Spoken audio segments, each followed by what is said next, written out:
It's what the mistake every non-Islander resident makes, I guess, when they come here.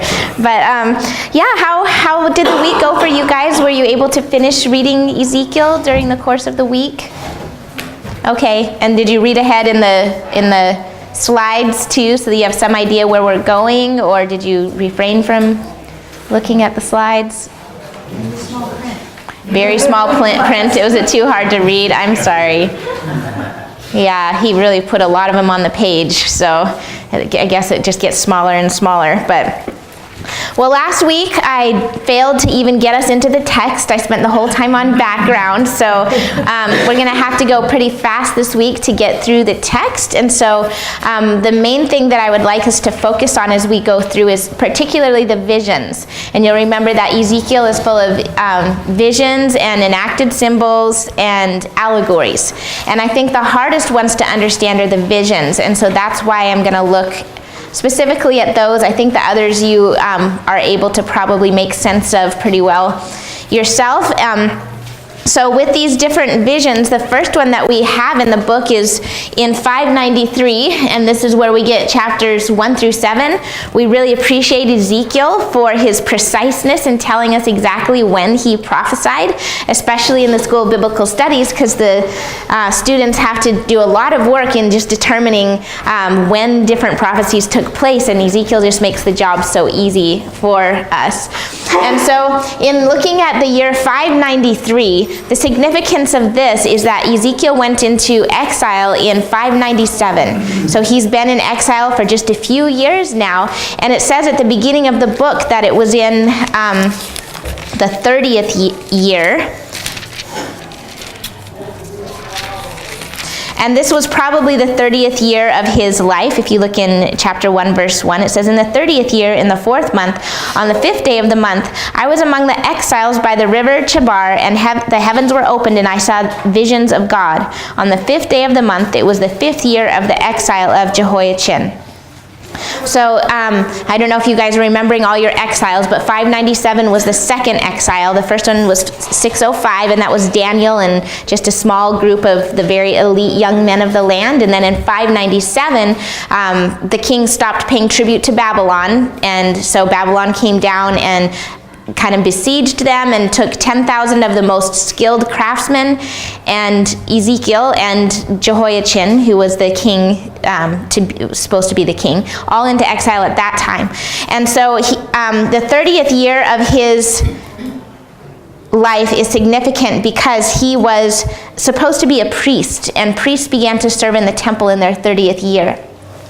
And later on in the book, when God asked him to cook over dung and everything like that, he's like, "Lord, I haven't defiled myself my whole life." And so that tells us that he took his call as a priest really seriously. And just knowing what we know about this time in history, how far the people's hearts are from God, then we have to realize that it was probably very significant for him to have kept himself pure. And he would have probably been preparing his whole life for this time where he got to begin serving as a priest.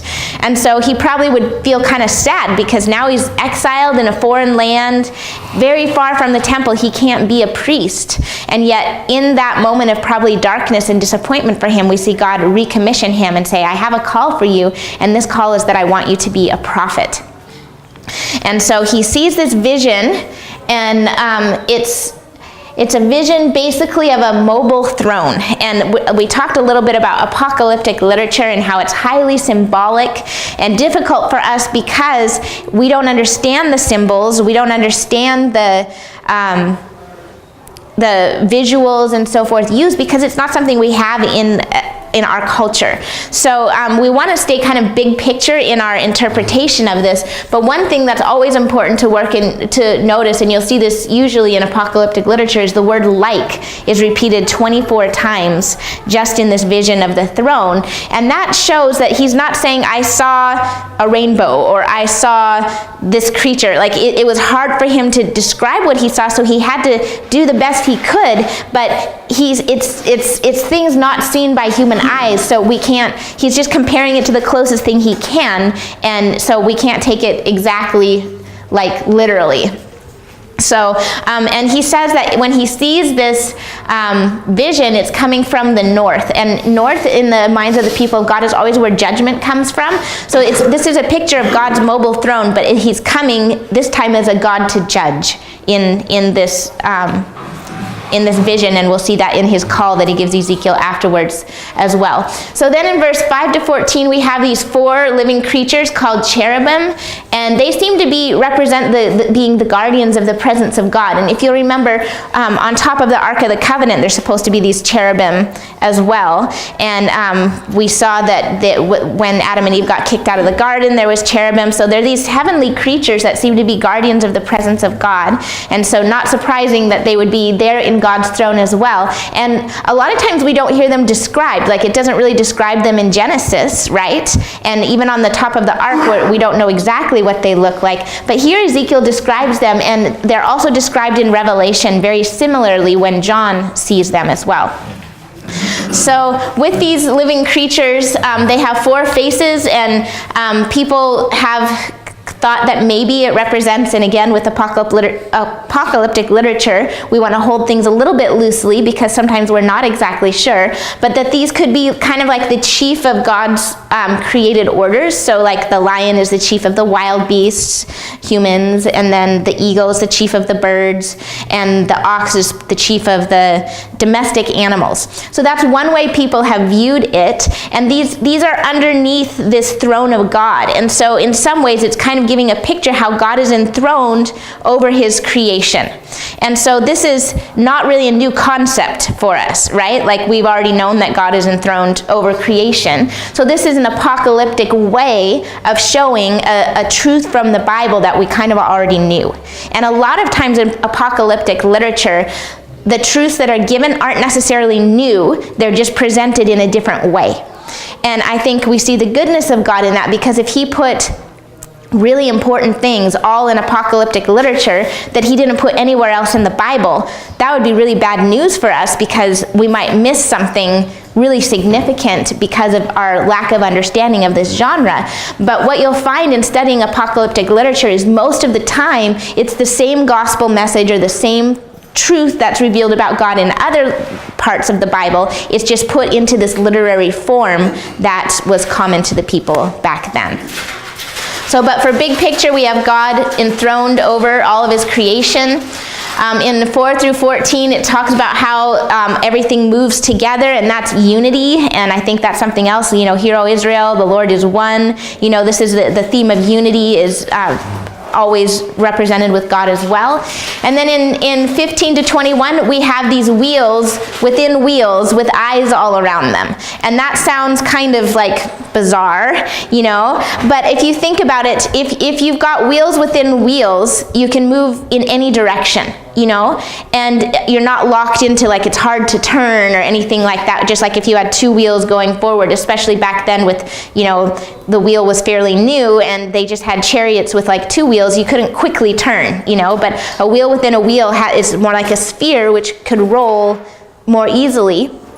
And then eyes all around it would just be God can see everything. So I think the comfort that and assurance Ezekiel would get from this is, one, God's not stuck somewhere.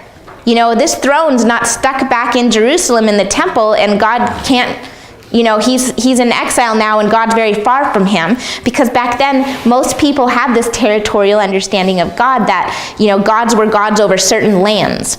And so they couldn't be gods of other lands. And so for Ezekiel to have this vision says, no, God's not stuck back in Jerusalem, and we're going to see God moving even in the process of this vision, especially actually the next vision. But basically what the comfort that he would receive from this is God is mobile. And he can be with you in exile just as much as he was in Jerusalem. So you are not separated from God. And also God sees everything, because he might feel God can't even see us now. We're so far from him.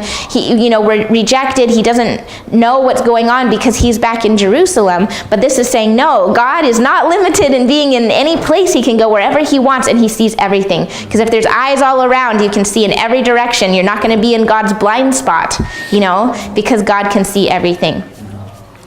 And then also there's this dome described in 22 through 25, and I think that also is Maybe just a significance of explaining how God is separate from his creation as well. Like, he's everywhere present in his creation, but we are not the same as God. Like, he's enthroned over us, and yeah, there is a separation between man and God. And even if you think of how the temple portrays that, you can't go into the holiest place and so forth. There is this separation. And so again, we see that God is separate from the created order, and that's something we already knew from Scripture as well.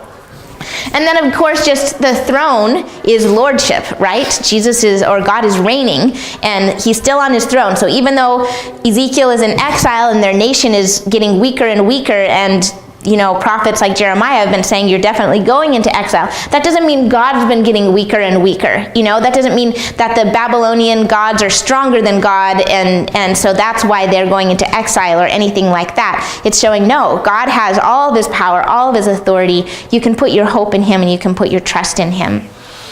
And then in this vision as well, he sees the form on the throne, but there's no description really. He just basically sees like bright light enthroned on the throne. And so that goes along well with don't make any graven images or anything like that. We can't represent God by any image, So I think that's kind of what's significant. So I think that the big picture of this vision, if you get behind all the weird symbols, is just this, God is enthroned. He's not limited. He can go where he wants. He's all seeing. He's all knowing. He's all powerful. And you can put your hope in him. And that's the message that I think Ezekiel and the exiles needed to hear as they're at this place of being exiles, So that's the comfort that Ezekiel would have received from this vision. And similar to anyone else actually I'm jumping ahead of myself. Just to emphasize just the differences of how different artists would try to portray this thing just based on this description. Here's one picture of one artist's way of describing it. Here's a different one. It looks quite different, but that's because they're reading the same things and then trying to draw or paint what they saw. And just to show that even from this description, we still don't really know exactly what it looked like. And here's another one. This one's like a little bit more like fairy angel-ish looking and stuff like that, but we don't know exactly what this would have looked like.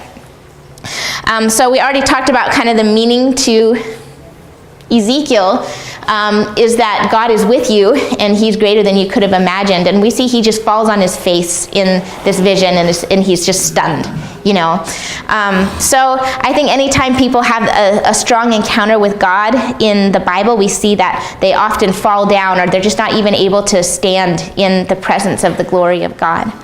And so after this, God goes on and he gives Ezekiel his call, and we're not going to spend much time on this because I want to get to the other visions, but he says to him, don't be afraid 6 times in here. And that means that it's going to be tough for him. Yeah, sorry. I have a question. Yeah. Is the vision you just explained the very first vision that Ezekiel had throughout Yes. his book? Yep, it starts in chapter 1. And then chapter 2 and 3 or more, his call. This is the first thing he sees. So he'd probably never had a personal encounter with God. They didn't have the indwelling of the Holy Spirit back then. And then boom, he gets this big revelation in a time of depression where he sees the Lord seated on his throne. And so that's really significant in his life. So after he sees this amazing vision, which would be a life-changing event, like, can you imagine if this happened to you? You'd never be the same again. And he needed that because God's actually going to give him an incredibly difficult call. And I think we talked some about that last week, just how, his wife died and he had to do all these bizarre things and be a laughingstock amongst his people. And people were rebellious. It says up there, they won't listen 17 times. So, that's nice of God to tell him on the front end so he doesn't think there's something wrong with his message, that maybe I'm not preaching it right, maybe there's something wrong with me as a prophet. No, it's the hardness of the people's hearts, but it's God's mercy that even to hard-hearted people, he continues to give chances. He continues to send an opportunity for them to repent and to turn. And that's just, again, the mercy of God that he continually pursues even those who've hardened their hearts against him. So he's given a scroll to eat, and we see that in other books of the Bible too. Jeremiah says, your words were found and I ate them, and they were sweet, but then they became bitter. We see the same thing in the book of Revelation when John receives words from the Lord. So it's basically probably the honor of being called, wow, I'm so eager for this, but then what it's going to lead to is actually a lifetime of pain, and suffering that he endures. He's called to his own people, and I think if you were going to have to do some of the bizarre things that Ezekiel had to do, wouldn't you rather do it on a foreign mission field than right here in your hometown? I think it's harder to do these, shaving your hair and throwing the different parts everywhere and all the strange things that he did, digging a hole through the wall of his own house and taking his bags out. Would you guys like to have to do that and have your neighbors watch you? It'd be easier to do it in a place where they're strangers than it would be to do it in a place where you're known. And so he has this call to his own people. It's not a cross-cultural thing. It's to his own people that he will declare this message. So he sits stunned for 7 days after seeing this, and then God says that he's to be a sentinel to his people. And a sentinel is your Bible might actually say a watchman, which I think is a better term. But what do watchmen do, right? They stand on the wall and they warn everyone if danger's coming, right? Now, if they fall asleep on the job or they see something and they don't tell anyone, that's their fault, right? But if they tell people and the people in the city don't do anything, that's the people's fault. And so God's telling him, you're just to proclaim my words. Their response is not your responsibility. That's on them. And I think that's also comforting for him, because he sees so little fruit from his ministry, to know that he's just responsible to speak God's words, and he's not responsible for the response of the people. They're liable to the Lord themselves for that. And then after this, we have one of the first signs in this one. We see Ezekiel bound and silenced, and we don't know exactly what this means. We don't know if he could only speak inside of his house and not outside, or if he really just couldn't speak at all unless God was uttering a prophetic word through him. And that also he wasn't supposed to just go out and do whatever he wanted. He was only supposed to go out when God was telling him to go out and to prophesy. So imagine that. Imagine if you had to stay in your house unless God sent you out, and you couldn't talk unless God put words in your mouth to give as a prophecy. That would be a tough thing. Think of how it affected his family. We don't know if he had kids or not. We know he had a wife. But that would have been an odd thing for him to have to go through. And I think he needed that big revelation of God to give him the trust that he would need to walk this hard road that God is calling him to walk. So is there any questions about this call at the beginning of the book and this mobile throne that he sees representing the presence of God? Any questions on that one before we continue to move forward?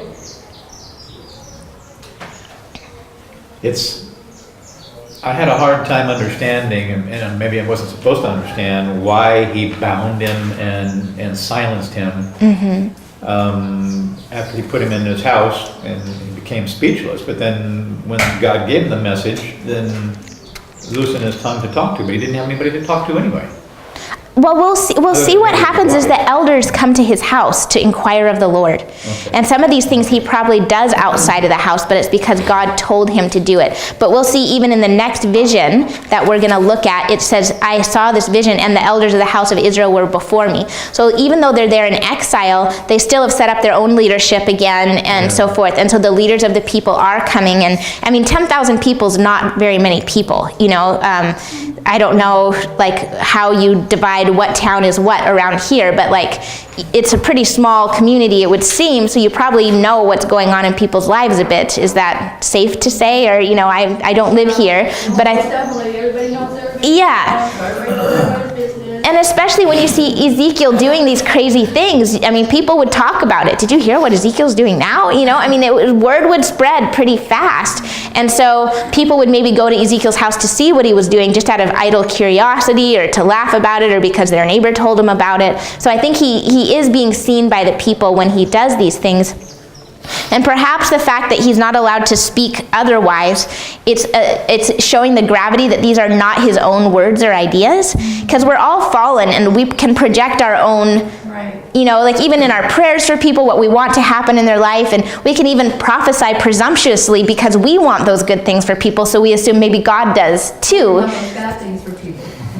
Possibly, yeah. So, He did this to me, so curse him, Lord. yeah, so maybe it was just to show again that these words were direct words from the Lord and not just Ezekiel's own, So, but those are good things to think about, and it does make you scratch your head and think about, Lord, we sometimes feel like we've walked a tough road, and I'm sure some of you have walked a very tough road, but some of these people in the Old Testament really had to walk a tough road, and yet there's fruit still from their lives today. Like, we are fruit from their ministry right now. Their lives had incredible impact on eternity. And yet, yeah, it's sobering, and it makes you think about what you whine to the Lord about sometimes, all of our petty little concerns about how God's not making our life just exactly the way we want it, and so forth. He's asked harder things of other people at certain times in history. I wonder how it was that the elders knew that he was a prophet. Why did they even come to him? I couldn't quite make that transition to where... How news would have spread. Yeah. Well, it could be that, he's given this call and then he's bound and silenced. But then if you start looking in verse 4, and we're not going to have time to look at all of this, but he lays the siege against the brick, and he lays on one side and he lays on the other side. So I think as people say, why are you doing this? He gives the answer because God allows him to do that. But if you see your neighbor doing these things and cutting his hair off and throwing it around and so forth, I think people would quickly come to see, that this is Ezekiel saying God told him to do it, So yeah, he's either really lost it or this is really God, So I guess that's how they would know. And we don't know every detail of the story either. Was his wife telling people? Was he allowed to talk to his wife? I don't really know. But yeah, good. I'm glad you're putting yourself in their shoes and asking these kind of questions. I think that's really, that's what we're supposed to do when we read through. So good job in doing that. So yeah, so he does all these bizarre things. We're not going to stop on these, but all of these different signs are to show what's going to happen, that Jerusalem's going to be under siege and it's going to fall. And they've got false prophets telling them, oh no, you're just in exile for a short time, don't build homes, don't do anything, you're going back, and the vessels of the house of the Lord are going back. And so they're having to choose whether to believe these false prophets or the true prophets, but everything Jeremiah is doing is to show them, don't think that you're going back. Do what Jeremiah said, build homes and live in them and seek the welfare of this place because you're here for 70 years. And he wants the people to know that and not have this false hope and to see that God is still with them where they are. So anyway, we're going to have to, for the sake of time, keep going and not unpack those too much. But we're going to move on now, and now it's 592. And so 14 months after these first visions and enactments, Jeremiah gets this second vision of the Lord. And this is a vision of the temple in Jerusalem and what's going on inside. And so this one isn't as apocalyptic. It seems a little bit more literal, just like God enabling him to see what's happening inside of the city of Jerusalem, which is a very long journey away from where he is, because it takes about 3 months to get from Jerusalem to where he's living in Babylon. And the context of this, as we said, so now we're in chapters 8 to 11 if you're turning in your Bibles. But the context of this, like we just spoke about, is that the elders are before him. So they've probably come to inquire of the Lord if there's a prophecy through Ezekiel. But we'll see as they inquire of the Lord a lot, but then they don't really want to do what the Lord says. They just kind of want an opinion, but then they don't actually do anything.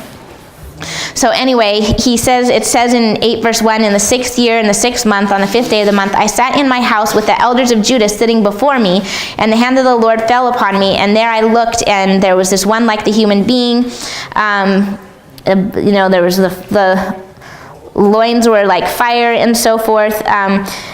And if you look at verse 4, and the glory of God, the God of Israel, was there, like the vision that I had seen in the valley. So he's seeing again this representation of the same thing he saw in chapter 1. This mobile throne of God is what he's seeing again. But he's seeing it at the temple in Jerusalem. And one of the things he sees in the temple in verse 3 is this image of jealousy. So they've set up a huge idol. We don't know if it was one of the Babylonian gods or what it was, but they were worshiping an idol in the temple of God. And so the mindset of the people, and we tried to look at these briefly, I think, when we went through last week, but I know it was a lot to take in. But they think the temple is like this good luck charm that's going to protect them from exile because they didn't fall when the Assyrians attacked, right? So they think, oh, as long as we have the temple, we have God, and we're going to be okay. But he's going to show them God is not being worshipped in this temple, and in this vision we see God actually leaving the temple. And that's a really significant thing because God dwelling with men was one of the things that made the Jews the chosen people of God, that he chose to manifest his presence in the temple in their midst, first in the tabernacle. And that was the first time since the garden, right? That God had dwelt with men, was in the temple and in the tabernacle. And now we're going to see God not dwelling with them again because of their idolatry. So this is a very significant vision for the elders to see, because it should say to them, don't put your hope in this temple. God's not even in it anymore. Don't think that it's going to save you or that it can't fall, because that's a false hope. God is going to bring his judgment onto his people. So we see the glory of the Lord again, as I said, and then as he moves deeper into the temple, he sees that there's creeping things and animals in there, like probably statues of like snakes and birds and everything like that. And the Egyptians and Babylonians worshipped animals. So basically, the 70 elders of Israel are in the temple bowing down to the gods of other nations. And so that would be a really depressing thing. Like, he wanted to be a priest in this temple, and yet this is what the temple has become in the time since he's been in exile, how quickly the time of Josiah's reforms are gone, and now we have this wickedness in the land. And by the north gate, he says he sees women weeping for Tammuz, and Tammuz is a fertility goddess that the Sumerians worshipped. So basically they are, in order to have children, and so much of a woman's role back then was in childbearing, they're not looking to God for that anymore. They're doing these rituals to the gods of other nations. So it's not just the elders, it's not just the men, the women of the land are doing this. And then in the inner court, he sees 25 men bowing towards the sun. So they're worshiping the sun, moon, and stars, like through astrology, which was common in this area of the world as well. When they're trying to figure out the future and destiny, they're not asking God, they're consulting astrology in order to figure things out. So they're very far from the Lord. We shouldn't think that there's hope in the temple, is basically what's being said, and so what's being shown in this vision. And then so we see the glory of the Lord in 9 verse 3 moving from inside the Holy of Holies to the threshold of the temple, and then as the vision progresses, it moves to the outskirts of the city, and then it goes out on the mountains outside of the city. And that would just be, like God is rejecting his dwelling place on earth, and he has good reason to do it, because within it the people are worshiping everything but God. Their hearts are so far from God. So that's kind of the meaning of this vision, is that the temple's not your hope, it's not your good luck charm, and it's going to fall because people are very guilty of idolatry. And so that's the second vision. Is there any questions about that one? It's not very difficult to understand. It's just maybe the significance of the elders being there and wanting to know, like, should we have hope to go back to Jerusalem or not? And the vision's basically telling them no. There's nothing to go back to. Well, and it was weird the way he described that God picked him up by the hair and... Yeah, isn't it? Yeah, it's very interesting, that it's so that part and the angelic guide, that part's more apocalyptic, but then what he sees is described in more literal terms than in like, weird creatures and stuff like that with horns and all this stuff that you sometimes get in apocalyptic stuff. So good. Okay, I wanted to look at the next one. Let's see. I'll try to hit just a little bit of this, but I really didn't have much to say. Come on, computer. It's so weird. It's being so slow today. And then when I change it down here, it's not changing up there. So, okay.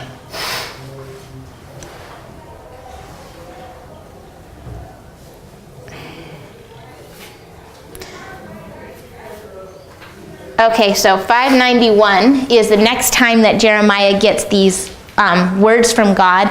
And during this section, chapters 20 to 23, it's just basically more judgment is going to come on Judah. And so that's kind of like the context of that. It's not very difficult to understand. It's just judgment on Judah. And then we're going to move forward to the next section, which is 24 and 25. And this is in 588. And the significant thing about 588 is this is when the siege of Jerusalem has begun. This is when Nebuchadnezzar has taken his armies down. And again, it's because the current king at the time, Zedekiah, quit paying tribute to Babylon. And Jeremiah told him, pay tribute to Babylon and you're not going to go into exile. The Babylonians didn't actually want to take people in exile. They wanted them to stay in their land and just pay tribute. And then everything would be fine. But the people keep wanting to throw off Babylonian control, and that's when they would get besieged and taken into exile. And so they have, again, not listened. They've listened to the false prophets, and they're like, we can throw off Babylon. And so they've quit paying tribute, and Babylon is coming down and attacking them. And so this is when we have chapters 24 and 25. And what we have here is proclamation of judgment on the nations.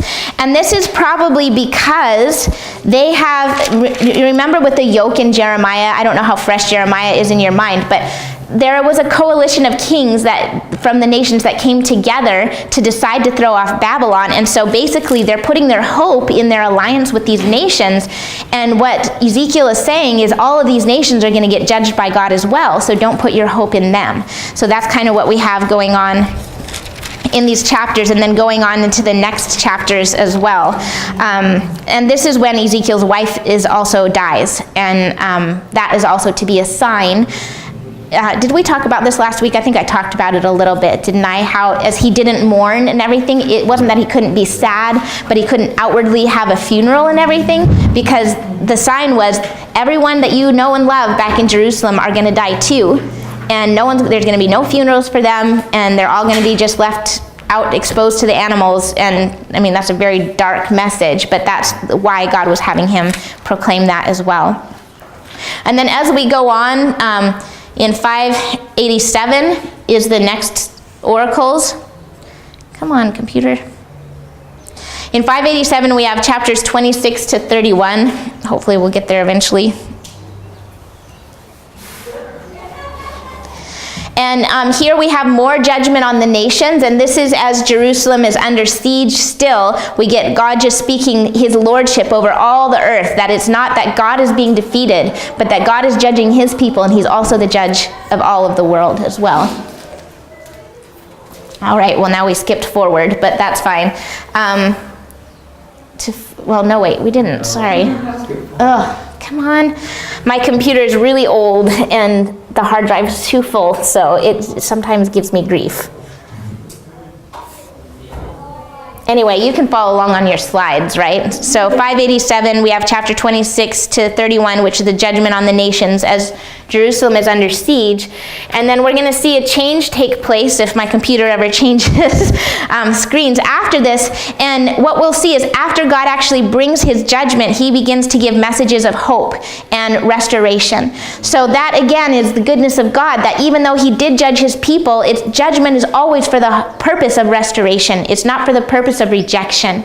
And then in the rest of the book, we're going to see that it's all good news and all hopeful things. And it talks about how God is going to restore everything that was lost.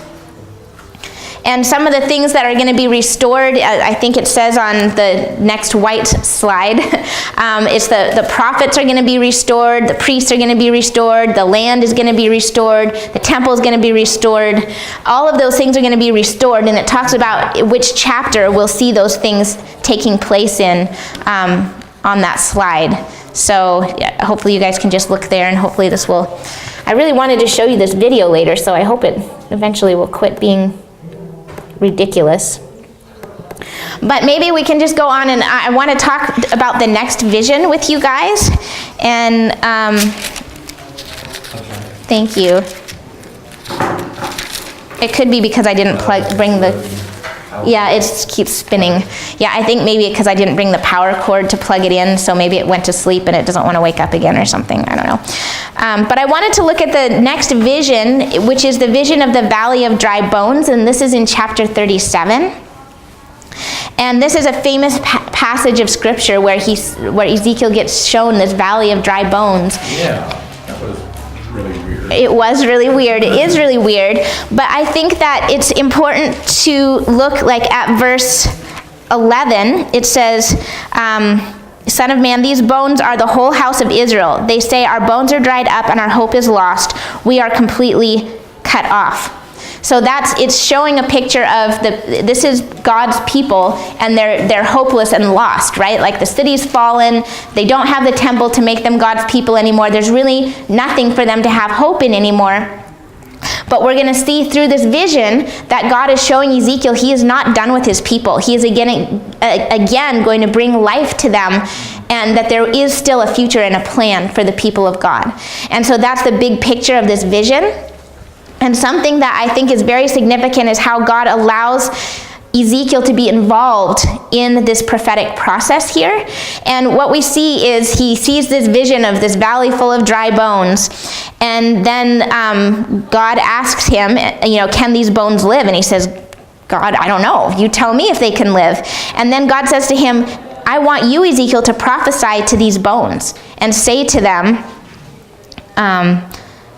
I'm going to have breath come upon you, and flesh will cover you, and then you shall know that I am the Lord, which is that repeated phrase. So in verse 7, Ezekiel gets to speak to the bones. And think about all the terrible, terrible messages that Ezekiel's had to speak, and the things he's had to do to portray God's judgment and broken heart to the people. But now we see God not only having him share in that fellowship of God's suffering, but now he gets to be a part of the joy of being a minister of hope and reconciliation and life to his people. God could have just shown him this vision, and God could have prophesied to the bones, but instead he asked Ezekiel to do it. That Ezekiel gets to be the one to say, dry bones live, and see life come into them. So in the same way that he had the hard task of proclaiming the messages of judgment that were God's, he gets to have the joy and the honor of being the one to speak words of hope and life. And I think this would have been a real high point for him in his ministry. After all this gloom and doom, and then seeing his nation destroyed and everything, now he gets to see this hope for the future, and it's his own words.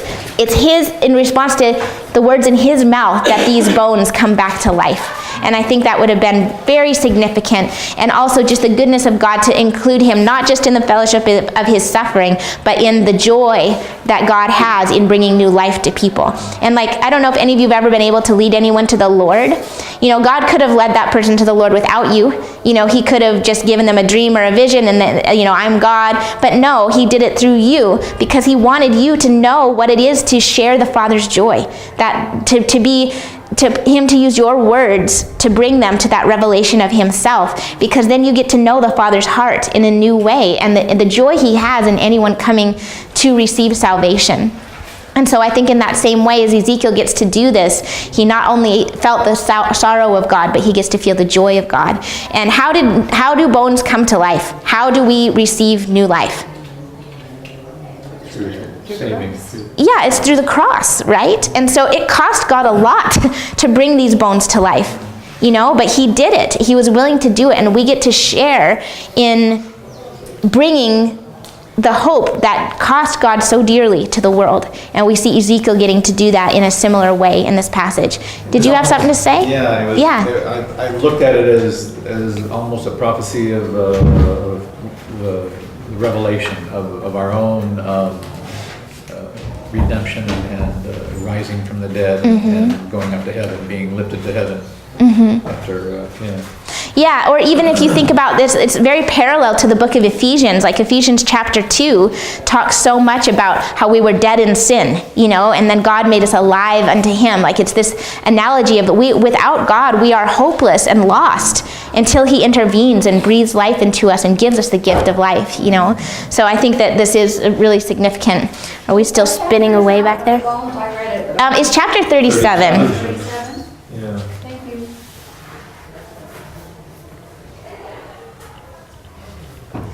Okay, I'm gonna try to see if I can You got no signal. escape. Yeah, I unplugged it for a second. because I want to go on and talk about this final vision, which is the vision of the temple, and I had a video that I wanted to show you with that. So the temple vision is at the end of the book, starting in, I think, chapter 40. Yeah. And so... try to restart. Yeah, that's, I just did. I'll try Yeah. and hold it down. Okay. There. So, hopefully it will be more cooperative. But this vision of the temple comes after, I think it says, in the 14th year after the city was struck down, on that very day. So this is 14 years after the fall of Jerusalem, to the very day he sees this vision. And we'll find out by reading in the book of Zechariah that after the fall, those people who truly honored the Lord, they had fast days where they commemorated, like the siege beginning or the fall of the city, these different, the different exiles. They would fast and mourn on those days because of their sadness over the people's rebellion against God. And we'll see in the book of Zechariah, it's after they've returned to the land, and they're like, should we keep doing this now that God has restored people to the land? Or should we quit these feasts and stuff? These fasting. And God tells them, I'm going to turn your mourning days into feasting days, which is like a really positive word that God brings at that time. Is it not even restarting? Man.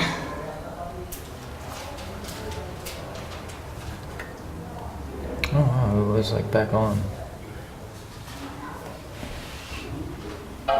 There it goes. Yeah, hopefully it won't die on me. I need it. But anyway, it could be that at the time when Ezekiel gets this vision of the new temple, that it's at a time when the people are together having a fasting day, commemorating the fall of the city and repenting to the Lord. And so something really important about this, and I don't have my notes in front of me because they're on the PowerPoint slide and I didn't bring my written notes, but it says that the point of this vision is to make the people feel ashamed. And does it say that on your notes? Yeah, what verse? Can you tell me which verse it is? 43:10-12. Okay, 43:10-12. This is the meaning of the vision. And so as this vision is given, we have to say, we're not just free to give it our own interpretation. We have to say, if it says the interpretation in the text, we need to stay true to that. And basically it says, as for you, Son of Man, describe the temple to the house of Israel and let them measure the pattern and let them be ashamed of their iniquities. When they are ashamed of all that they have done, make known to them the plan of the temple and its arrangement, its exits, its entrances, the whole, everything about it, and so that they, can be holy to the Lord. And so why would this vision make them ashamed? That's a question we would have to ask. And I think that part of the answer to this is that this temple is, it's bigger, it's far larger, all the dimensions of it are far larger than the one that had originally existed. And the video that I want to show is hopefully okay, we're slowly restarting here.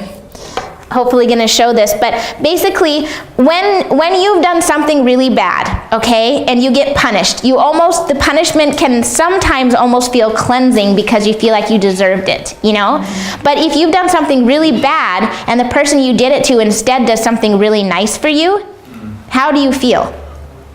I don't deserve it. Yeah, you feel kind of ashamed more than the punishment made you feel, because the punishment makes you feel like, okay, I paid the price, but when you're blessed and something really nice is done for you, that makes you feel even worse about what you did, because you see how great their goodness is and how bad you were to have wronged them in the first place. And have you guys seen, or are you aware of the book or movie or musical Les Miserables? Some of you, it's a story of a man who's thrown in prison for stealing bread and is in there for a long time, and he finally gets out. And when he gets out, he doesn't have anything to his name. He has no way to live or anything like that. And so he asks for mercy, and nobody gives him mercy until he meets a priest and his sisters who run kind of a monastery, and they shelter him for the night and feed him. And in the middle of the night, he just is overcome with temptation and decides to steal their silver silver candlesticks so that he can use them to have some sort of currency to start his life over, because everyone knows he's a convict by his haircut and everything like that. So he wants to start over. So these people who've shown this goodness to them, he steals their silver candlesticks and runs away in the night, and he gets caught. And they bring him back to the priest and his sisters, and they say, look, we found this guy who stole your candlesticks. And the priest chooses a very opposite response of what our human nature would do. And he said, oh, why did you come back? Like, we gave you those, and we told you to take our silver spoons too, but you didn't take them. Did you come back because you wanted the silver spoons? And I mean, the sisters are horrified because this is all that they have, But basically, instead of giving this man judgment and throwing him back into prison if you get in prison for many years for stealing bread, think of how long you'd be in prison for stealing silver candlesticks from a priest, But he shows him mercy, and then he says, I've ransomed your life for God. Now live according to God. And the man is just so undone by this outpouring of mercy that it completely changes the course of his life. And you'll have to watch the movie or read the book or the musical. If you read the book, you need a lot of time because it's a very large book. But it goes on to share how he becomes this man who's motivated by grace and mercy for the rest of his life. And so I think that it's a little bit similar to that analogy that we would see here with the temple making the people ashamed. It would be so much goodness of God that after everything they've done, that God would choose to dwell with them again and give them even something greater than what they had before, that it would lead to that kind of hopefully life-altering transformation where they're like, the goodness and mercy of God is so great.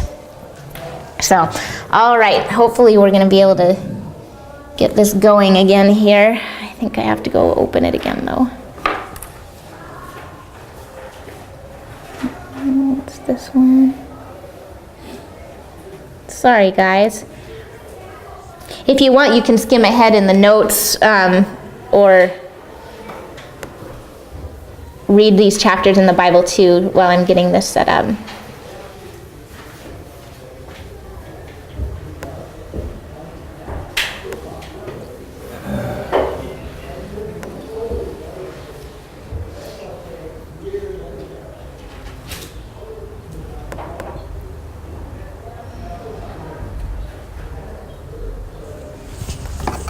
It opened again, right to the right place. That's weird.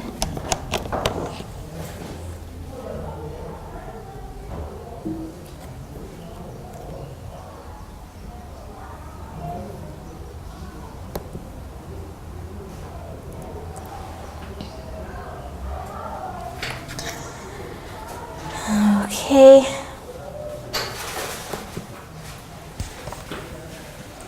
All right, yay, it's working. Hopefully it will work the rest of the time. So we already kind of went over this. Again, we have the word like in here, so this is more of an apocalyptic vision, and he's doing his best to describe what he saw.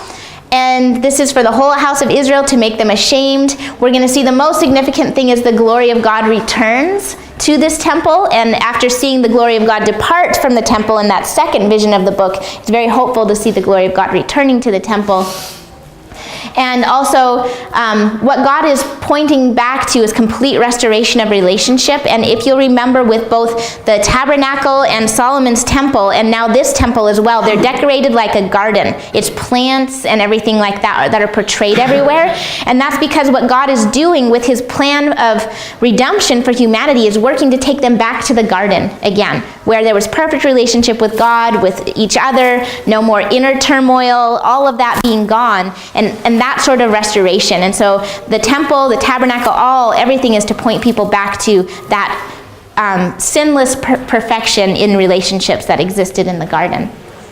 So we just want to look at some of the details of this temple. This is what it would have looked like according to the dimensions given. And we lose some of this without having visuals because there's cubits and reeds and all sorts of things that we don't even remember the dimensions of the old temple. So to us, it's just kind of like bland reading. So thankfully, there's people who have actually done this out to scale, what it would look like. And you'll notice it looks different. Does this look like the shape of the tabernacle or Solomon's temple? No, this one's square, and it has some odd things, like there's more gateways into it. There's many kitchens in it.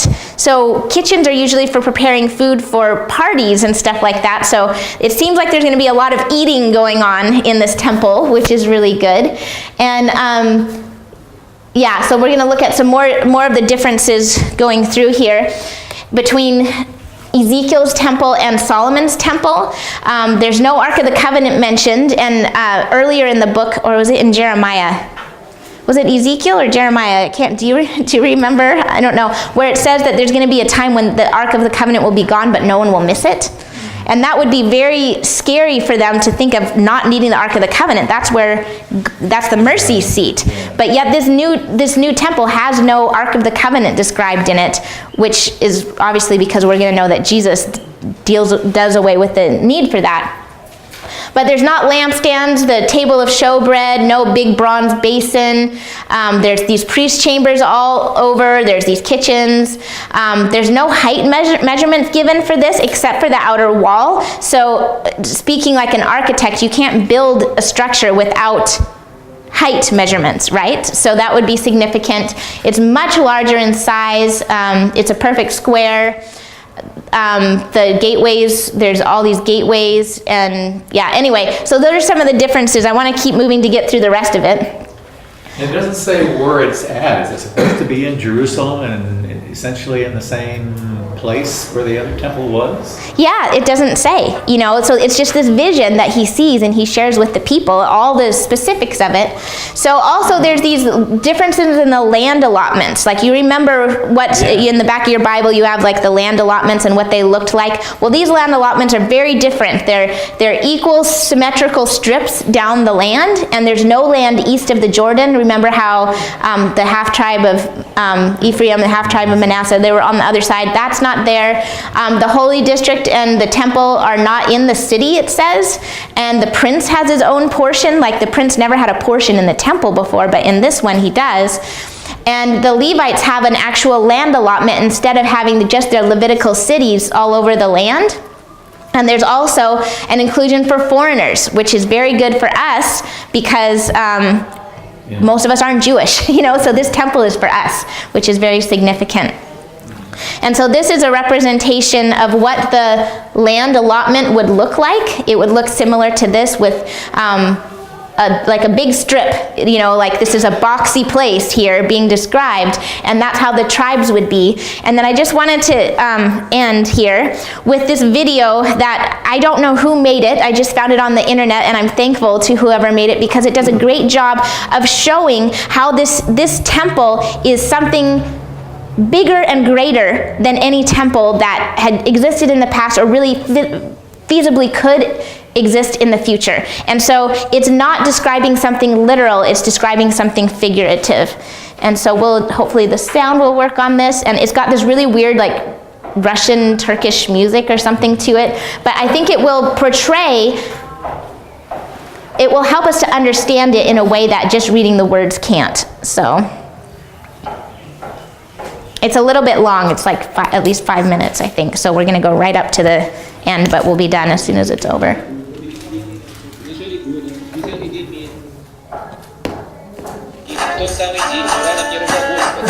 Oh, and now I messed it up.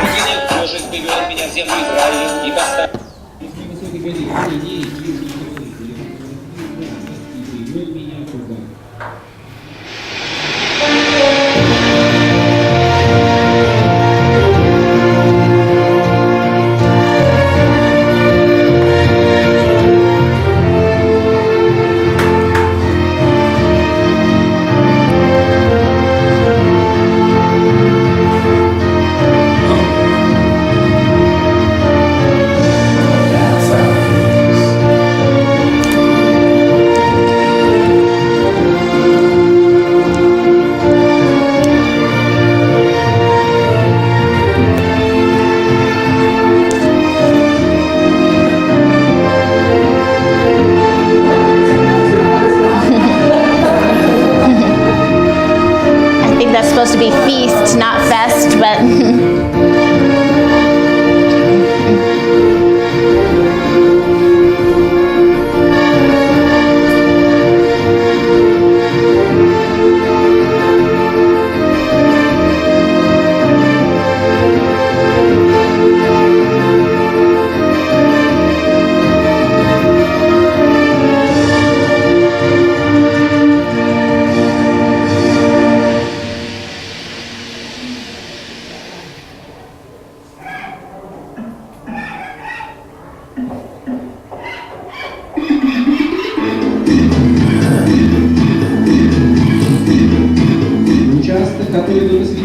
is, I don't know what they're saying, but at least they're spelling it out for us with the dimensions. Этот священный участок мог принадлежать священникам. К северу 25 тысяч, к морю в ширину 10 тысяч, и к востоку в ширину 10 тысяч, а к югу в длину 25 тысяч тростей, и среди него будет святилище Господне. И левиты получат также священнического предела 25 тысяч в длину и 10 тысяч тростей в ширину. Вся длина 25 тысяч, а ширина 10 тысяч тростей, а остальные 5 тысяч в ширину 25 тысячами в длину назначаются для города в общее употребление, на население и на предместье. Город будет в середине. А что остается из длины против священного участка? 10 тысяч к востоку, 10 тысяч к западу против священного участка. Произведения с этой земли должны быть для продовольствия работающих в городе. Весь отделенный участок 25 тысяч длины и 25 тысяч ширины четырехугольный. So 72 kilometers.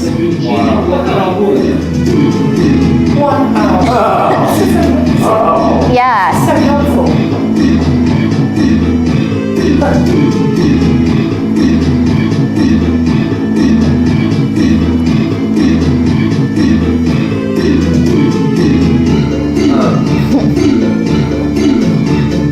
That's crazy how close it is. But it's not.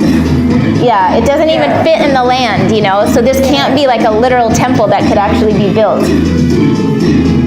This is the land allotments. Wow. Look at, they're way, way, way, way outside, but with the dimensions described, this is how big it would be. Other nations wouldn't like that. Not all that area is Israel. Exactly. Well, it never was. That much of it never was. So.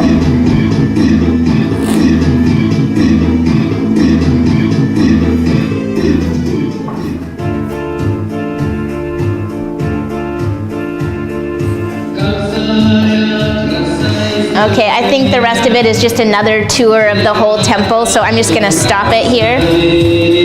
Well, that certainly lends a little bit of assistance to visualizing it. Yeah, I'm so thankful to have whoever made it. But I think it's really important for us to see this because so many times we can think that this temple will actually be built, but I don't think it's a temple that's supposed to actually be built. And it's interesting because when the people go back to the land after the 70 years exile, they do rebuild the temple, and they build it on the pattern of Solomon's and the tabernacle. They make absolutely no attempt to build it based on this.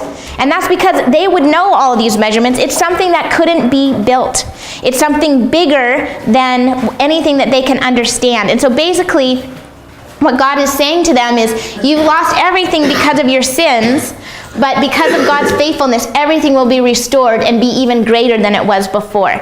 And so he wants this to be comforting to them. God dwelling with people again, to them means the temple. That's their framework to understand things by. So like when you explain something to a little kid, you're not going to give them this long technical understanding of how a computer works or something like that, because that's not going to help them. You're going to simplify it down in terms that are going to make sense to them. And the gap between like an adult and a child is much smaller than the gap between God and us. And so I think he's describing this new temple in a way that will comfort them, that God is again going to dwell with you, and there's going to be this relationship and plenty and everyone having a place, but it's described enough different for them to know it's not going to be like it was before. Expect it to be different. And I'm really mad at myself because I forgot to bring my illustration with me. But I was going to bring in a cassette tape to show you guys, because if you imagine back in the 80s, if God was angry and took music away from people. Okay, so all the cassettes were exiled and no tape recorders or anything, and there would be mass mourning the loss of music, right? Well, imagine if a vision was given of music coming back and all the dimensions were given of the cassette and everything, but it was a little bit different.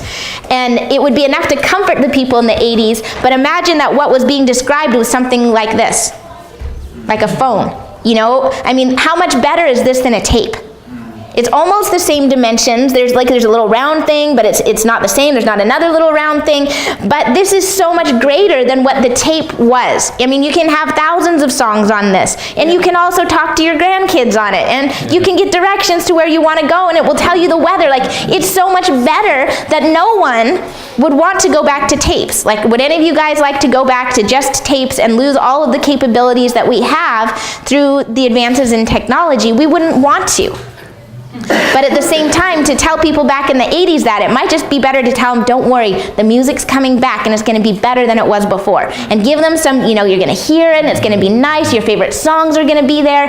Like, that would be comforting, but it wouldn't be explaining everything that it was. And I think in the same way, this temple is given in terms that would be comforting to them, but it's speaking of something so much bigger and better than they can understand. And that's what we have in Jesus in the new covenant. And